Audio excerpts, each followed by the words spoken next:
আগামী ৩ দিন দেশজুড়ে বৃষ্টির প্রবণতা অব্যাহত থাকতে পারে। কোথাও কোথাও ভারী থেকে অতি ভারী বর্ষণের আশঙ্কা রয়েছে বলে জানিয়েছে বাংলাদেশ আবহাওয়া অধিদপ্তর। শুক্রবার প্রকাশিত পূর্বাভাস অনুযায়ী রংপুর, ময়মনসিংহ ও সিলেট বিভাগের অধিকাংশ এলাকায় আর ঢাকা, রাজশাহী, খুলনা, বরিশাল ও চট্টগ্রাম বিভাগের অনেক জায়গায় দমকা হাওয়া সহ বৃষ্টি কিংবা বজ্রবৃষ্টি হতে পারে। একই সঙ্গে কিছু এলাকায় ভারী বর্ষণেরও সম্ভাবনা রয়েছে। শনিবার ও রবিবারও দেশের বিভিন্ন অঞ্চলে বৃষ্টির এই ধারা অব্যাহত থাকতে পারে। বিশেষ করে উত্তরাঞ্চল, উত্তর পূর্বাঞ্চল এবং মধ্যাঞ্চলের অনেক এলাকায় মাঝারি থেকে ভারী বৃষ্টির পূর্বাভাস দিয়েছে আবহাওয়া অফিস। এদিকে শুক্রবার দিনের তাপমাত্রা সামান্য কমতে পারে, তবে শনিবার তা কিছুটা বাড়লেও রাতের তাপমাত্রায় বড় কোনো পরিবর্তন হবে না।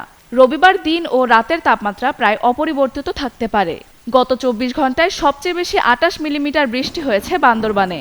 আর দেশের সর্বোচ্চ তাপমাত্রা ৩৫ ডিগ্রি সেলসিয়াস রেকর্ড করা হয়েছে ঈশ্বরদী ও সৈয়দপুরে। ভারী বৃষ্টির সম্ভাবনা থাকায় নিচু এলাকা ও পাহাড়ি অঞ্চলের বাসিন্দাদের সতর্ক থাকার পরামর্শ দিয়েছে আবহাওয়া অধিদপ্তর।